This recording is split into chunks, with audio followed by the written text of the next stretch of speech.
శుభోదయం మిత్రులారా, వార్తా కథనంపై విశ్లేషణ కార్యక్రమం టీజీటీవీ మార్నింగ్ న్యూస్ కు స్వాగతం. నేను మీ జర్నలిస్ట్ సత్య. ముందుగా రాజకీయ పరిణామాలను కనుక పరిశీలించినట్లయితే యుద్ధం మొదలైంది, కానీ భారత్ పూర్తి స్థాయి యుద్ధాన్ని కోరుకోవడం లేదు. ఏదైతే ఉగ్రవాదుల పీచమంచడానికి ఏదైతే కాశ్మీర్లో ఉగ్రవాదులు పహల్గామ్లో చేసిన దాడికి ప్రతీకార చర్యగా కేవలం ఉగ్రవాద స్థావరాలనే లక్ష్యంగా చేసుకొని ఆ ఆపరేషన్ సింధూర్ ద్వారా ఆ లక్ష్యాన్ని విజయవంతం చేసింది. దానికి పాకిస్తాన్ మొత్తం ఏదైతే ప్రపంచ స్థాయిలో దానికి పరువు పోగొట్టుకున్నది. మరి ఏదైతే వాళ్ళకున్న రక్షణ వ్యవస్థ ఏదైతే ఉన్నదో, మరి ఇక్కడ భారత్ యథేచ్ఛగా దాడులు చేస్తూ ఉంటే సుమారు 25 నిమిషాల పాటు పాక్ భూభాగంలోకి వెళ్ళి మరి అక్కడ ఉన్న ఉగ్ర స్థావరాలను ఏదైతే పేల్చేసిందో దానికి మరి ప్రతీకార చర్య తీసుకుంటామని చెప్పి ఏదైతే మరి ఇక్కడ పాకిస్తాన్ ప్రకటించిందో దానిలో భాగంగా నిన్నటి రోజున మరి ఇక్కడ దాడులకు తెగబడింది. మరి ఇక్కడ ఏదైతే ఫైటర్ జెట్లతోటి భారత్లోకి ప్రవేశించే ప్రయత్నం చేసి మేము కూడా భారత్ లాగానే మరి ఇక్కడ మా భూభాగంలోకి ఏ విధంగా అయితే వచ్చి దాడులు చేసిండ్రో మేము కూడా అదే విధంగా దాడులు చేస్తామని చెయ్యబోయి నిన్నటి రోజున చేయగాల్చుకున్నది 3 ఏదైతే యుద్ధ విమానాలను ఇక్కడ భారత్ పేల్చేసింది. అంటే భారత్ రక్షణ వ్యవస్థ ఏ విధంగా ఉన్నదనేది పాకిస్తాన్ ద్వారా మరోసారి ప్రపంచానికి తేటతెల్లమైంది. మొత్తానికి పాక్ చేసిన దుస్సాహసం అయితే మరి ఒక విధంగా భారత్కు లాభమే చేసింది. ఒకవైపు పాక్ భూభాగంలోకి వెళ్ళి మరి అక్కడ ఉన్న 9 ఉగ్రవాద శిబిరాలను ఏదైతే పేల్చివేసిందో మరి కించిత్ నష్టం కూడా జరగకుండా మరి ఏ యుద్ధ విమానానికి కానీ ఒక పైలట్ కానీ మరి ఏ కించిత్ నష్టం జరగకుండా ఏ విధంగా అయితే దాడులు చేసి యథేచ్ఛగా తిరిగి వచ్చిందో అదే విధంగా పాకిస్తాన్ మరి ఇక్కడ భారత్ భూభాగంలోకి అడుగు పెడితే పేల్చేసి ఒక పైలట్ ను ప్రాణాలతోటి కూడా మరి ఇక్కడ పట్టుకున్న అంశాన్ని మనం ఇక్కడ చూడవచ్చు. దీని ద్వారా మరి ఇక్కడ ఏదైతే భారత్ పటిష్టమైన రక్షణ వ్యవస్థ కలిగి ఉన్నది, అదే విధంగా మరి ఇక్కడ భారత ఆర్మీ ఏదైతే త్రివిధ దళాలు అయితే ఉన్నాయో ఆ త్రివిధ దళాలను మరి ఇక్కడ వాళ్ళకి కనుక ఫ్రీ హ్యాండ్ ఇచ్చినట్టు అయి ఉంటే మరి ఏ విధంగా విరుచుకపడతారు అనేది ప్రపంచ దేశాలకు చాటి చెప్పిన అంశాన్ని మనం ఇక్కడ ప్రధానంగా గమనించవచ్చు. ఏదేమైనా యుద్ధం కోరుకుంటే పాకిస్తాన్ కనుక కోరుకుంటే ఖచ్చితంగా పాకిస్తాన్ ను నామరూపాలు లేకుండా చేయడానికి భారత ఆర్మీ సిద్ధంగా ఉన్నదనే విషయాన్ని మరి ఇక్కడ ప్రపంచ దేశాలన్నీ కూడా మరి ఇక్కడ గమనిస్తా ఉన్నాయి. కానీ పాకిస్తాన్ కి ఇంకా అర్థమవుతుందా లేదా అనే విషయాన్ని తెలియాలి. నిన్నటి రోజున ఒకవైపు ఏదైతే పాకిస్తాన్ ప్రధానమంత్రి కూడా నిన్నటి రోజున బంకర్ లోకి వెళ్ళి దాక్కున్నాడు అని అంటే మరి ఇక్కడ పాకిస్తాన్ పరిస్థితి ఎంత దయనీయంగా ఉన్నదో. ఇప్పటి వరకు మా దగ్గర అణుబాంబులు ఉన్నాయి, అణుబాంబులు వేస్తామని చెప్పి ఏదైతే బెదిరింపులకు ప్రయత్నం చేస్తా ఉన్నదో నీ అణుబాంబులు కాదు, నువ్వేం చేసినా కూడా మరి ఇక్కడ మేము ఏదంటే ఓపిక పడతా ఉన్నాం, అయినప్పటికీ ఇంకా మమ్మల్ని రెచ్చగొడితే మాత్రం మీరు నామరూపాలు లేకుండా పోతారని చెప్పి మోడీ మరి ఇక్కడ ప్రతీకార చర్యను చేసి చూపించి ఈరోజు మరి ఇక్కడ భారత్ ను ప్రపంచ చిత్రపటంలో మరి ఇక్కడ సగర్వంగా గల్లెగరేసుకొని తిరిగేలాగా చేసిన విషయాన్ని మనం ఇక్కడ ప్రధానంగా గమనించవచ్చు. ఇక మన తెలంగాణ విషయానికి వస్తే మన ముఖ్యమంత్రి సుభాషితాలు ఏ విధంగా ఉన్నాయనంటే చేతగాని అసమర్థ ముఖ్యమంత్రి ఈరోజు ఇప్పటికి కూడా ఇంకా మరి ఇక్కడ ఏదైతే తన లోటుపాట్లను మరి ఎదుటివారి మీద వేసి తప్పించుకునే ప్రయత్నమే చేస్తా ఉన్నాడు తప్ప ఇంకా కూడా పరిపాలనలో మరి ఏ విధంగా మనం ముందుకు సాగాలనే అంశం కానీ మరి ఇక్కడ ఏదైతే అనుభవజ్ఞులైన మంత్రివర్గం ఉన్నది ఆ మంత్రులు కూడా ఎవరు ఆయనతోటి సంప్రదిస్తలేరా, లేదంటే ఈ పాపం అంతా మరి ఇక్కడ రేవంత్ రెడ్డి ద్వారానే మనం ప్రక్షాళన చేసుకోవాలనుకుంటున్నాడు. కానీ మొత్తానికి ఆయన మాటలు మరి ఇక్కడ విచిత్రంగా సాగుతా ఉన్నాయి. ఆయన ఏదైతే అద్దాల మేడలో కూర్చొని మరి పక్క వాళ్ళ మీద రాళ్ళు వేస్తున్నట్టుగా నిన్నటి రోజున ఆయన మాట్లాడిన మాటలు మనం గమనించవచ్చు. ఏదైతే జూబ్లీ హిల్స్ లో కూర్చున్న వాళ్ళకు మరి ఇక్కడ మూసి ప్రక్షాళన చేస్తా అంటే వాళ్ళకి ఏమర్థం అవుతుంది, వాళ్ళ మూసిలో ఉన్న ప్రజల పరిస్థితి ఏందని. ఒకవైపు మూసి ప్రజలందరూ కూడా మరి ఇక్కడ ఏదైతే రేవంత్ రెడ్డి చేయబోయే ఆర్థిక దోపిడీకి వ్యతిరేకంగా పోరాటం చేస్తా ఉంటే ఆయనేమో నేను మొత్తం మురికి కూపాన్ని మరి అక్కడి నుంచి తొలగిస్తా అని చెప్పి మూసి ఒడ్డున ఉన్న ప్రజలందరినీ తరిమి కొట్టే ప్రయత్నం చేస్తే వాళ్ళకు అండగా నిలిచింది బీఆర్ఎస్. ఆ దాన్ని కంటగింపుగా మారింది. ఏదైతే 1,50,000 కోట్లతోటి సుందరీకరణ చేసి మరి ఢిల్లీకి మూటలు మోయడానికో లేదంటే ఢిల్లీకి సంబంధించిన తమ అగ్రనాయకుని బంధువర్గానికి ఆ కాంట్రాక్ట్లన్నీ కట్టబెట్టడానికో లేదంటే అప్పనంగా మూసి ఆ నది ఒడ్డున ఉన్నటువంటి ఏదైతే విలువైన ఆ భూములన్నింటినీ వాళ్ళకి అప్పచెప్పడానికో ప్రయత్నం చేస్తూ ఉంటే అడ్డుకుంటా ఉంటే, అదేవిధంగా హెచ్సి భూముల విషయంలో కూడా ఆ 400 ఎకరాలను అప్పనంగా అమ్మేయాలని చూస్తే మరి దాన్ని కూడా విద్యార్థుల పోరాటానికి బీఆర్ఎస్ అండగా నిలిచి ఈ రోజు మరి ఇక్కడ కోర్టులు కూడా సుమోటాగా తీసుకుని అక్షింతలు వేయడంతో ఎటు పాల్గొన్న స్థితిలో ఉన్నాడు రేవంత్ రెడ్డి అనే విషయాన్ని మనం ఇక్కడ ప్రధానంగా గమనించాలి. ఇక మంతని వార్తల విషయానికి వస్తే మంతని నియోజకవర్గానికి సంబంధించి మరి త్వరలో సరస్వతి పుష్కరాలు ప్రారంభం కాబోతా ఉన్నాయి. మరి ఆ సరస్వతి పుష్కరాలకు సంబంధించి మరి ఇక్కడ ఏర్పాట్లు ఏ విధంగా ఉన్నాయంటే మొన్నటికి మొన్న చూసినాం.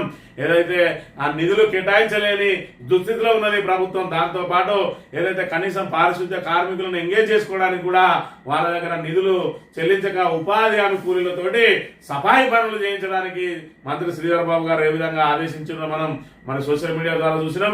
ఇక్కడ చూసుకున్నట్టయితే నాసిరకం పనులు ఇంకా ఇప్పుడే పనులు కొనసాగుతూ ఉన్నాయి. గత ప్రభుత్వ హయాంలో 25 కోట్ల రూపాయలను కాళేశ్వరంకు కేటాయిస్తే ఆ పెండింగ్ పనులు ఏవైతే ఉన్నాయో వాటిని పూర్తి చేయలేక ఇప్పటి వరకు 17 నెలలు అవుతుంది. ఆ 15 నెలల నుంచి కూడా ఆ పనులను పూర్తి చేయలేక మధ్యలో వదిలేసింది. ఇప్పుడు పుష్కరాలు రావడంతో హడావిడిగా పనులు మొదలు పెడతా ఉంటాయి. ఇలాంటి నాసిరకం పనులు ఏ విధంగా ఉన్నాయి, కనీసం క్యూరింగ్ లేదు, ఆల్రెడీ నిర్రలు వస్తా ఉన్నాయి. ఏదైతే పుష్కర ఘాట్ దగ్గర ఏర్పాటు చేసే మెట్లకు సంబంధించి ఇక్కడ కనీసం క్యూరింగ్ లేకుండా, నాణ్యత లేకుండా కాంట్రాక్టర్లు ఈ విధంగా మరి ఏదైతే ఈ 10-12 రోజుల కోసం మాత్రమే వాళ్ళు ఏర్పాట్లు చేస్తున్న పరిస్థితి. మరి ఇక్కడ వెచ్చించే నిధులు వెచ్చించి మరి ఇక్కడ తాత్కాలిక ఏర్పాట్ల లాగా చేస్తున్న పరిస్థితిని మనం ఇక్కడ ప్రధానంగా గమనించాలి. ముక్తేశ్వర ఏమిటి నిర్లక్ష్యం? మరో 7 రోజుల్లో సరస్వతి పుష్కరాలు. కాళేశ్వరంలో ఎక్కడ పనులు అక్కడే, చేసిన వాటికి వాటర్ క్యూరింగ్ లేదు, నాణ్యతా లోపంతో నిర్మాణాలకు పగులు. దేవాదాయ శాఖ ముఖ్య కార్యదర్శి కలెక్టర్ పర్యవేక్షించిన నత్తనడగనే భక్తులకు ఎదురుగానున్న నీళ్ల కొరత. మంత్రి ఇలాకాలో ఇది పరిస్థితి. శ్రీధర్ బాబు గారు నేతృత్వం వహిస్తున్నటువంటి మంత్రి నియోజకవర్గానికి సంబంధించి చూసుకున్నట్టయితే ఏ విధంగా డొల్ల పనులు జరుగుతా ఉన్నాయి, ఏ విధంగా మరి ఇక్కడ ఏదైతే నాసిరకం పనులు నిర్వహిస్తా ఉన్నారు, పెట్టే డబ్బులు పెట్టుకుంటా కాంట్రాక్టర్ల జేబులు నింపడం కోసమే ఇవి జరుగుతూ ఉన్న పరిస్థితిని మనం ఇక్కడ చూడాలి.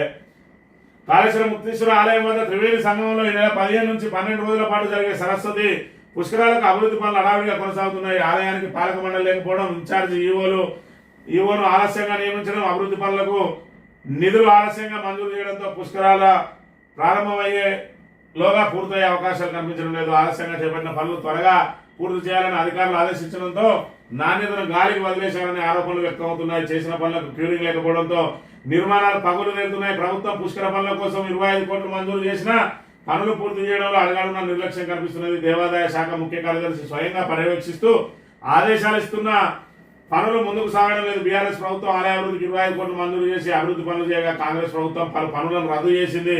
అవి ఎటు మళ్లించారని గ్రామస్తులు ప్రశ్నిస్తున్నారు. మంత్రి ఇలాకాలో ఈ పరిస్థితుల్లో పాలకులు అధికారుల పనితీరుకు అద్దం పడుతున్నది.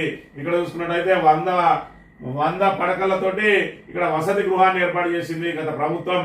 మరి దానికి ఇంకా కూడా పెండింగ్ పనులు ఏవైతే ఉన్నాయో రేపు ఎల్లుండో ఈ వారం రోజుల సరస్వతి పుష్కరాలు ప్రారంభం కాబోతున్నాయి. అయినప్పటికీ కూడా ఇంకా అవి అలాగే మిగిలిపోయినాయి పనులు. దీన్ని ఒక్కదాన్ని మాత్రం హడావిడిగా మరి చేస్తా ఉన్నారు. ఎందుకంటే ఇది 90% పూర్తి అయిపోయింది. ఆ 10% ఏదైతే దాని ముందర చదువు చేసే పనులు ఉన్నాయో దాన్ని కూడా 15 నెలల నుంచి తాత్సారం చేస్తూ వస్తా ఉన్నది. అదేవిధంగా VIP ఘాట్ వద్ద ఇక్కడ కళ్యాణ కట్ట భవనానికి ఆ రోజు పనులు ప్రారంభమైతే 17 నెలలైనా కూడా ఇప్పటి వరకు ఆ పనులను పూర్తి చేయలేకపోతా ఉన్నా మరి దుస్థితిని చూడాలి. ఈ విధంగా ఉన్నది మంత్రిలో. మరి ఇక్కడ కాళేశ్వరం అంటే ఎక్కడెక్కడ నుంచి వస్తారు సరస్వతి పుష్కరాలు అంతర్వాహిని. మరి ఇక్కడ కాళేశ్వరంలో త్రివేణి సంగమం అంతర్వాహినిగా ప్రవహించేటువంటి సరస్వతి మరి ఇక్కడ నది ఇక్కడే ఉడుతుంది. సరస్వతి నది అనేది అంతర్వాహినిగా ఉంటది. మరి ఏదైతే చుట్టుపక్కల ప్రాంతాలతో పాటు వివిధ రాష్ట్రాల నుంచి కూడా వస్తారు. అయినప్పటికీ మరి ఇక్కడ పేరెన్నిక గల మంత్రి ఈయన చేస్తున్న నిర్వాహకం ఇది. ఒకవైపు ఈ విధంగా ఉంటే రెండోది చూసుకున్నట్టయితే మరి ఇక్కడ దయనీయ పరిస్థితులు ఉన్నాయి మంత్రిలో. మరి ఇక్కడ నిన్నటి రోజున మంత్రి గారి సొంత గ్రామానికి సంబంధించిన వ్యక్తి నిన్న ఇసుక లారీ ఢీకొని ఇక్కడ చనిపోయిండు. ఈయన పేరు మరి తులసిగారి రాజలింగు. ఈయన ఏదైతే మన భూపాలపల్లి నుంచి కాటారం వైపు వస్తా ఉంటే కాటారం వైపు నుంచి భూపాలపల్లి వైపు వెళ్తున్న ఇసుక లారీ అతి వేగంగా ఢీ కొట్టడంతో ఆయన అక్కడికక్కడే మరి మృతి చెందిన అంశాన్ని మనం ఇక్కడ చూడవచ్చు. ఈ రకంగా ఈ లారీ ఢీకొన్నది. మరి లారీ ఢీకొన్న ప్రమాదంలో ఆయన అక్కడికక్కడే మృతి చెందిన బైక్ మీద వస్తా ఉంటే ఇక్కడ చూసుకున్నట్టయితే ఆయన మాంసం ముద్ద కూడా దానికి మరి పడి ఉన్నది. అని అంటే ఏ స్థాయిలో మరి ఇక్కడ ప్రమాదం జరిగిందో చూడవచ్చు. వరుస ప్రమాదాలు జరుగుతూ ఉంటే మరి ఇక్కడ మంత్రి గారు ఏం చేస్తా ఉన్నారు, మేము రాగానే 2 రోజులలో ఇసుక లారీలను ఆపివేయిస్తాం అని చెప్పి ఎన్నికల ప్రచారంలో ఊదరగొట్టిండు. ఇక్కడ వరుస సంఘటనలు జరుగుతూనే ఉన్నాయి, వరుస ప్రమాదాలు జరుగుతూనే ఉన్నాయి. మొన్నటికి మొన్న 2 కాళ్ళు పోగొట్టుకున్నాడు. దాని తర్వాత ఇటీవలనే కారును ఢీకొన్నది ఇసుక లారీ, దాంతో 6గురికి తీవ్ర గాయాలైనాయి. మరి ఇక్కడ మాదేపూర్లో ప్రమాదం జరిగింది, కాటారంలో ప్రమాదం జరిగింది, అరవిసోమన్ వెల్లి దగ్గర ప్రమాదం జరిగింది, ఇక్కడ ఏదైతే కమాన్పూర్ దగ్గర ప్రమాదం జరిగింది. ఇన్ని ప్రమాదాలు జరుగుతూ ఉంటే మరి గతంలో మాత్రం మంత్రి గారు ఏదైతే ఆ ప్రతిపక్షంలో ఉన్నప్పుడు నోటికొచ్చిన ఆరోపణలు చేస్తారు, సచ్చీరులాగా బయటికి కనబడుతూ మేకవన్య పులిలాగా ఈరోజు ప్రజల ప్రాణాలను హరించి వేస్తా ఉంటే మరి ఇసుక లారీలన్నీ ఆయన చోద్యం చూస్తా ఉన్నాడు. 2 రోజులలోనే నేను ఇసుక లారీలను ఆపివేయిస్తా అన్నాడు. ఆ రోజు ఇసుకంతా మరి ఇక్కడ ఏదైతే బీఆర్ఎస్ నాయకుల జేబులకే పోతుంది అన్నాడు. ఇవాళ ఎవరి జేబులకు పోతుంది శ్రీధర్ బాబు, ఎందుకు బంద్ చేస్తలేవు? పక్కపండి మరి ఇక్కడ పెద్దపల్లిలో ఒక్క ఇసుక రీచ్ కూడా లేదు. అక్కడ ఉన్న విజయ రమణారావు మరి ఇక్కడ నీ కాంగ్రెస్ ఎమ్మెల్యేనే, ఆయన ఒక్క ఇసుక రీచ్ కూడా లేకుండా పేదలందరికీ కూడా మరి పేదలే కాదు నియోజకవర్గంలో ఎవరు ఏ అవసరాలకు వాడుకున్నా ఫ్రీ ఇసుక ఇస్తా ఉంటే నువ్వేమో క్వారీల మీద క్వారీలు పెట్టించి ఇసుకనంతా దోచుకపోతా ఉన్నావు. ఈ రోజు రేపటి ఎలక్షన్లలో 5,000 10,000 మళ్ళా చెల్లించడం కోసం ఇవాళ ఇసుక మీద మరి నువ్వు దోచుకుంటలేవా? మరి గతంలో బీఆర్ఎస్ ప్రభుత్వం దోచుకుంటుంది, పుట్టమది దోచుకుంటానని చెప్పినావు. నేను రాగానే లారీలు ఆపెత్తా అన్నావు, మరి ఆ లారీలు అన్ని పుట్టమది అన్నావు. ఇవాళ తిరిగే లారీలు అన్ని నీయే కదా. నీ సొంత గ్రామానికి సంబంధించిన తులసిగారి రాజలింగి చావుకు నువ్వు బాధ్యత వహించాలే ఖచ్చితంగా. ఏదైతే 2 రోజులలో లారీలు బంద్ చేయిస్తా అని చెప్పినావో ఈ రోజు ఆ 2 రోజులలో లారీలు బంద్ చేయించలేదు కాబట్టి దానికి నైతిక బాధ్యత వహించి రాజీనామా చేయాలి. నువ్వు రాసిన ఏదైతే మేనిఫెస్టో ద్వారా ఇలా రాష్ట్ర ప్రజలందరూ మరి నానా ఇబ్బందులు పడతా ఉన్నారు.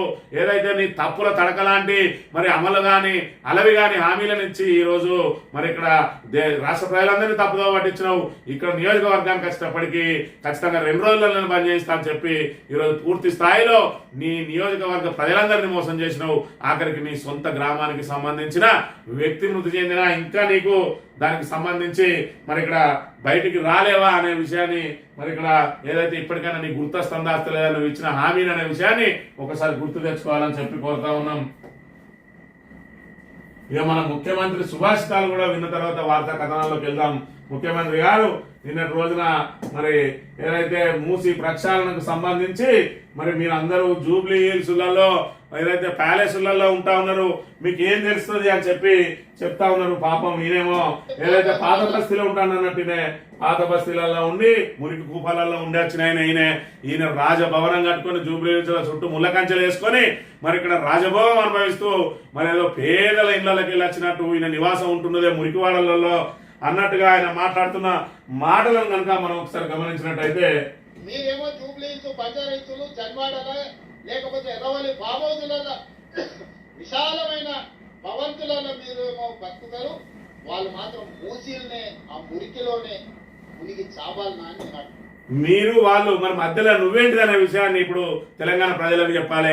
మరి ఈయనేదో మురికి కూపంలోనే ఏదో ఆ మూసీ నది ఒడ్డునే ఈయన నివాసం ఏర్పరచుకున్నట్టుగా మరి ఈయన సుభాషితాలు ఇప్పటికే అలవి గాని హామీలు ఇచ్చి చేతగాక అసమర్థతతోటి మరి చేతులెత్తేసి ఉద్యోగులకు జీతాలు ఇవ్వడానికే నా దగ్గర డబ్బులు లేవు, 18,500 కోట్లు వస్తానే నన్ను ఏం చేయమంటారో చెప్పురని చెప్పి మరి ఇక్కడ పరిపాలన చేతగాక పరిపాలన వైఫల్యంతో చేతగాని ముఖ్యమంత్రి ఇంకా మాట్లాడే హక్కు ఎక్కడిది, చేతగానికి మాటలు ఎక్కువ అన్నట్టుగా ఆయన మాట్లాడుతున్న మాటలు మరి ఇక్కడ ఏదైతే తెలంగాణ ప్రజానీకం అంతా కూడా ముక్కును వేలేసుకుంటున్న పరిస్థితిని మనం ఇక్కడ ప్రధానంగా గమనించాలి. వార్తా కథనాలను కనుక పరిశీలించినట్టయితే నిన్నటి రోజున మరి ఇక్కడ ఏదైతే పాకిస్తాన్ ప్రతీకార దాడులకు పాల్పడాలని ప్రయత్నం చేసిందో దాన్ని విజయవంతంగా తిప్పికొట్టిన అంశాన్ని ఒకసారి పరిశీలించినట్లయితే Lahore to Peshawar Pakistan lockdown Bharat Prahar 3 Pak fighter జెట్ల కూల్చివేత బందీగా చిక్కిన F-16 పైలట్ పాక్ ప్రధాని ఇంటి వద్ద భారీ పేలుడు బంకర్లోకి షాబాజ్ షరీఫ్ తరలింపు క్షిపణుల దాడితో దద్దరిన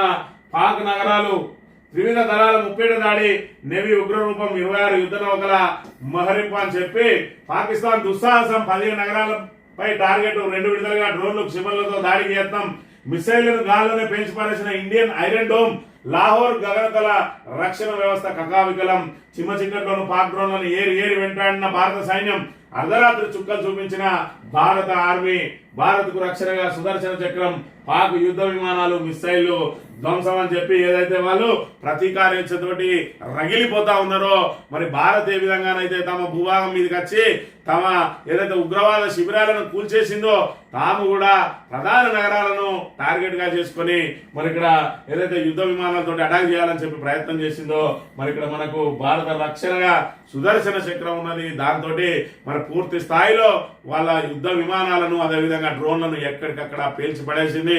మరో ఏదైతే పైలట్ ను ఇక్కడ బందీగా F-16 సంబంధించిన పైలట్ ను బందీగా పట్టుకున్నది. మరి ఇది భారత్ కు సంబంధించిన మరి రక్షణ వ్యవస్థ గాని భారత ఆర్మీ పవర్ ఏంటో మరి చూపించింది. నీ భూభాగంలోకి వచ్చినా నిన్నే కొడతాం, నువ్వు మా భూభాగంలోకి వచ్చినా కూడా నిన్నే కొడతాం. ఖచ్చితంగా సామర్థ్యం మాకున్నది, మాకు చేతగాక కాదు. మాది భారత్ అనేది శాంతి కాముక దేశం కాబట్టి ఇప్పటి వరకు మీరు అక్కడ ప్రాణాలతో మిగిలి ఉన్నారు. నిజంగానే మేము తలుచుకుంటే గంట సేపు ఆర్మీకి ఫ్రీ హ్యాండ్ ఇచ్చినట్టయితే ఒకప్పుడు పాకిస్తాన్ ఇక్కడ ఉండేది అన్నట్టుగా మీరు పూర్తిగా నీలమట్టం కాక తప్పదు. ఇప్పటికైనా మరి ఇలాంటి దుస్సాహసాల కొడి కడితే నష్టపోయేది మీరే. మేము మీ భూభాగం మీదకి వచ్చినా, మీరు మా భూభాగం మీదకి వచ్చినా నష్టపోయేది మీరే అని చెప్పి మరి ఇప్పటికైనా పాకిస్తాన్ తెలుసుకోవాలి. శత్రువుకు ముచ్చెమటలే, సైన్యం దెబ్బకు ముక్కులైన పాక్ డ్రోన్లు క్షిపణులు కుక్కతోక దగ్గర అన్నట్టు పాకిస్తాన్ ముందు ఏమాత్రం మాడలేదు. ఉగ్రముఖలకు ఆశ్రయం ఇవ్వడమే కాకుండా భారత్ పై వారిని ఎగదోయడమే నిత్యకృత్యంగా పెట్టుకున్న దాయాదికి ఆపరేషన్ సింధూర్తో భారత సైన్యం తగిన బుద్ధి చెప్పింది. అయినప్పటికీ తన వైఖరిని మార్చుకొని పాక్ బుధవారం అర్ధరాత్రి దాటిన తర్వాత భారత్ ను దొంగదెబ్బతీయాలనుకున్నది. ఇందులో భాగంగా దేశంలోని ఉత్తర పశ్చిమ ప్రాంతాల్లోని 15 కీలక నగరాలపై డ్రోన్లు క్షిపణులతో దాడులకు ప్రయత్నించింది. అయితే దుష్ట సంహారం కోసం అలనాడు శ్రీ మహావిష్ణువు సుదర్శన చక్రాన్ని వాడినట్టే మళ్ళీ ఇప్పుడు పాక్ దాడులను తిప్పికొట్టడానికి భారత రక్షణ దళం S-400 సుదర్శన చక్ర ఎయిర్ డిఫెన్స్ సిస్టమ్ ను వినియోగించింది. దీంతో పాక్ డ్రోన్లు క్షిపణులు అన్ని కూడా మరి ఇక్కడ నేలగొల్లాయి. మరి నేలగొల్లాయి అంటే మరి ఇక్కడ మీరు దాడులు చేస్తే మేము చూస్తూ ఊరుకుంటాం అనే విషయాన్ని మరొకసారి గమనించాలి. దానికి ప్రతీకారంగా పాకిస్తాన్ మీద మళ్ళీ మన భారత ఆర్మీ కూడా విరుచుకుపడ్డది. ఇక్కడ చూసుకుంటే పాకిస్తాన్ బీదావహం, లాహోర్, సియోల్కోట్, పెషావర్, రావల్పిండి, ఇస్లామాబాద్, క్వెట్టాలపై గురిపెట్టిన త్రివిధ దళాలు. కరాచీ పోర్టులో పెను విస్ఫోటం, విధ్వంసం. భారత యుద్ధ నౌక INS విక్రాంత్ విశ్వరూపం బలూచ్ విమోచన సైన్యం చేతికి చిక్కిన క్వెట్టా. జెండాల ఎగురవేత, పాక్ ఆర్మీ పలాయనం. పనిలో పనిగా ఇక్కడ చూసుకున్నట్టయితే మరి ఏదైతే బలూచిస్తాన్ కోసం ప్రత్యేక బలూచిస్తాన్ కోసం బలూచ్ మరి లిబరేషన్ ఆర్మీ ఏదైతే తిరగబడతా ఉన్నదో పాకిస్తాన్ మీద, ఇది భారత్ చేసే మరి వాళ్ళ మీద దాడికి అది వాళ్ళకి కలిసి వచ్చింది. దాంతో మరి ఇక్కడ క్వెట్టా నగరాన్ని వాళ్ళు స్వాధీనం చేసుకున్నారట. ఆఖరికి ప్రధానమంత్రి పోయి బంకర్లో దాక్కునే దుస్థితి ఏర్పడ్డది. మీరు ఏదైతే రెచ్చగొట్టే చర్యలు, కవింపు చర్యలకు ఏదైతే పాల్పడతా ఉన్నారో మీలాగే మేము కనుక పాల్పడ్డట్టు అయి ఉంటే పాకిస్తాన్ బార్డర్ కు సంబంధించి సమీప గ్రామాల్లో ఉన్న ప్రజలు తుత్తినీలైతారు. మరి ఇక్కడ భారతదేశం అనేది సామాన్యుల మీద ఏ రోజు కూడా మరి ఇక్కడ తన ప్రతాపం చూపించదలుచుకోలేదు. కాబట్టి మరి మీరు ఏదైతే మరి LOC వెంబడి భారత ప్రజల మీద కాల్పులు జరిపి సుమారు మరి 20-25 మందిని చంపేసిండ్రో అయినా కూడా భారత్ సంయమనమే పాటిస్తా ఉన్నది. దానికి మళ్ళీ మీ పాకిస్తాన్ సంబంధించిన ఏదైతే ఫైటర్ జెట్ వచ్చినాయో వాటన్నింటినీ కూడా కూల్చేసింది, డ్రోన్లను కూల్చేసింది. ఆఖరికి రావల్పిండి, పెషావర్ మరి మిగతా వాటి మీద ఏదైతే మరి దాడులు చేసిందో దాంతో దెబ్బకు ప్రధానమంత్రి మరి పొక్కలో చాక్కోవాల్సిన దుస్థితి ఏర్పడ్డ విషయాన్ని మనం ఇక్కడ ప్రధానంగా గమనించాలి. ఈ సంక్షోభంలో పాక్ ప్రధాని షాబాజ్ కు అమెరికా విదేశాంగ మంత్రి ఫోన్ ఉటాబెట్టిన పాక్ వస్తున్న సౌదీ విదేశాంగ మంత్రి రాయబారానికి రెడీ అంటున్న ట్రంప్, ఉగ్రవాదంపై చర్యలు తీసుకునే హక్కు భారత్ ఉందంటున్న EU దేశాలు. మరి ఇక్కడ సంక్షోభంలో పాక్ అంటే ఇప్పటికే కేవలం ఉగ్రవాదం మీద నమ్ముకొని ఉన్నది. మరి అక్కడ నుంచి మ్యానుఫ్యాక్చరింగ్ కానీ లేదంటే ITA మొదలు కానీ మరి ఇక్కడ మేధావులు కానీ ఏది లేదు. అక్కడ తయారు చేసేది ఉగ్రవాద కార్యకలాపాలను నిర్వహించడం కోసం ప్రపంచవ్యాప్తంగా ఉగ్రవాదులను తయారు చేసే దేశం మాత్రమే అది. దాంతో మరి ఇక్కడ ఇప్పుడు పూర్తిగా ఆర్థిక సంక్షోభంలో ఊరుకున్నది. అమెరికా దాని అవసరాల కోసం మరి ఇక్కడ ఏదైతే పాకిస్తాన్ వాడుకున్నదో ఈ రోజు అవసరం తీరిన తర్వాత మరి ఇక్కడ వదిలేసింది. దాంతో మరి ఇక్కడ పూర్తి స్థాయిలో ఈరోజు సంక్షోభంలోకి నెట్టబడ్డది పాకిస్తాన్ అనే విషయాన్ని మనం ఇక్కడ ప్రధానంగా గమనించాలి.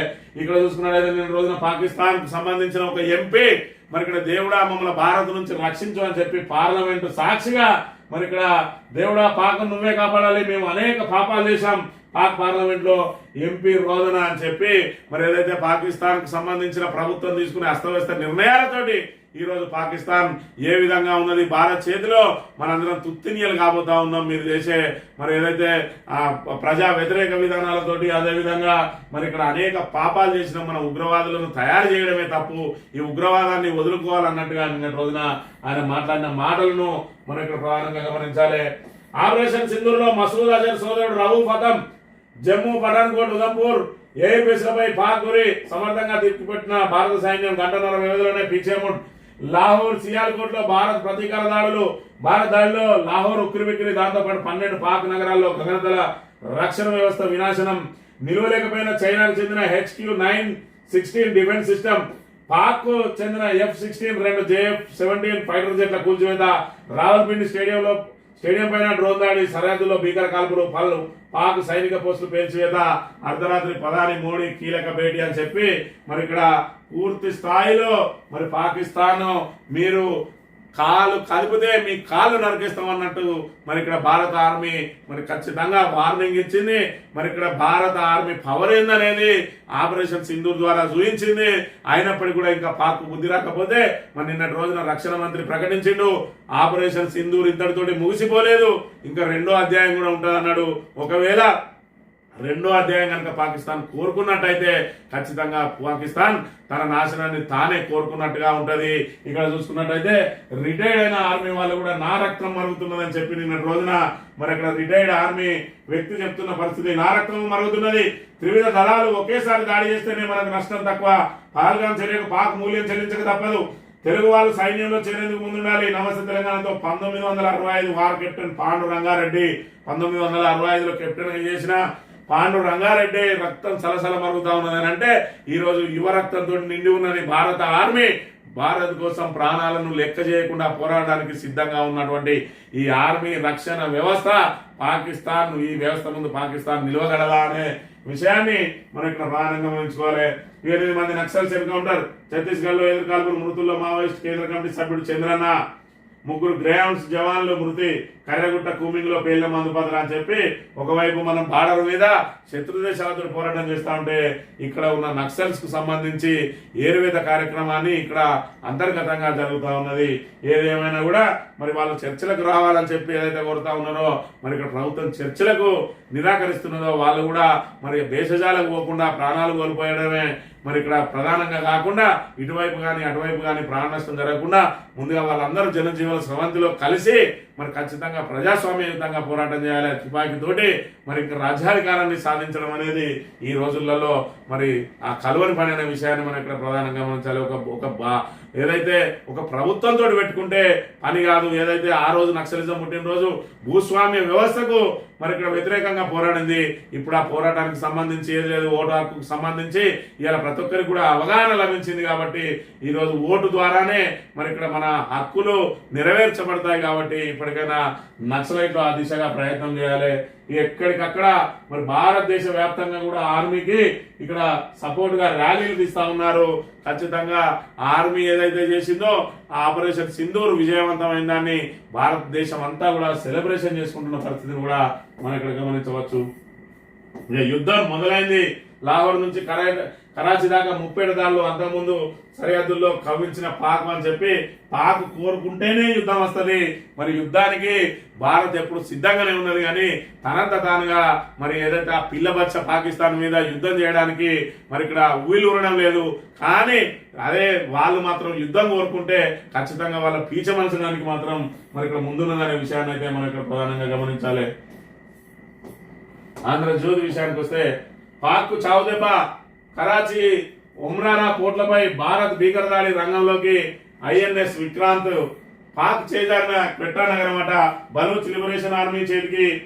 భారత్ తో యుద్ధమే అదనిగా రెచ్చిపోయిన బలూచ్ వేర్పాటవాదులు పాక్ ఆర్మీపై భీకర దాడులు. క్వెట్టా వదిలి పునరావృతమవుతున్న పాక్ సైన్యం అని చెప్పి ఇంతకు ముందే పాక్ ఆర్మీకి సంబంధించిన వాళ్ళందరినీ కూడా మరి ఇక్కడ ఏదైతే నిర్బంధించిండ్రు మరి వీళ్ళు ఏదైతే బలూచిస్తాన్ సంబంధించిన లిబరేషన్ ఆర్మీ లోపల కూడా అంతర్యుద్ధం జరుగుతూ ఉన్నది. బలూచిస్తాన్ మరి మాకు సెపరేట్ బలూచిస్తాన్ కావాలి, సెపరేట్ దేశంగా మనం ప్రకటించుకుంటామని చెప్పి వాళ్ళు ఏదైతే ప్రయత్నం చేస్తా ఉన్నారో ఈ రోజు వాళ్ళకు అందివచ్చింది అవకాశం. భారత్ కూడా మరి వాళ్ళకు సపోర్ట్ చేసి ఖచ్చితంగా పాకిస్తాన్ ముక్కలు చేస్తే తప్ప వాళ్ళ ఉగ్రవాదం మరి ఇక్కడ అంతం ఉన్నది. ఖచ్చితంగా బలూచిస్తాన్ కు భారత్ సపోర్ట్ చేసి వాళ్ళకి కావాల్సిన సైనిక సాయం కానీ దానికి సంబంధించిన ఏదైతే తుపాకులు కానీ అదేవిధంగా ఆర్థికంగా కూడా మరి వాళ్ళకు అందజేసి ఖచ్చితంగా సెపరేట్ బలూచిస్తాన్ మరి ఏర్పాటు చేయాలి. అదేవిధంగా పీఓకే ఏదైతే ఉన్నదో పాక్ ఆక్రమిత కాశ్మీర్ దాన్ని కూడా మనం స్వాధీనం చేసుకుంటేనే పాక్ మరి బుద్ధి చెప్పినట్టు అవుతుంది. పాక్ను ఖచ్చితంగా ముక్కలు చేయకపోతే వాళ్ళు ఇంకా ఉగ్రవాదాన్ని ప్రపంచవ్యాప్తంగా కూడా ప్రేరేపించే అవకాశం ఉంటుందనే విషయాన్ని కూడా మరి ఇక్కడ ప్రపంచ దేశాలన్నీ మరి దాని మీదనే భయపడుతున్న పరిస్థితిని కూడా మనం గమనించవచ్చు. ఈ యుద్ధ బీభత్సం బుధవారం అర్ధరాత్రి నుంచి భారత్ పై పాక్ దాడులు, క్షిపణులు, డ్రోన్లతో 15 నగరాలపై గురి, సైనిక స్థావరాలను ధ్వంసం చేసే ప్రయత్నం, తిప్పికొట్టిన భారత్ గగనతల రక్షణ వ్యవస్థ S-400 ఇతర వ్యవస్థలతో పాక్ క్షిపణుల కూల్చివేత. భారత్ ఏదైతే పాకిస్తాన్ లోపలికి పోయిందో పాకిస్తాన్ కూడా ఇక్కడ రావడానికి ప్రయత్నం చేసింది కానీ అది నీకు నెరవేరదు అని చెప్పి మన రోజున ఖచ్చితంగా తిప్పికొట్టి మరీ చూపించింది అనే విషయాన్ని మనం ఇక్కడ ప్రధానంగా గమనించాలి.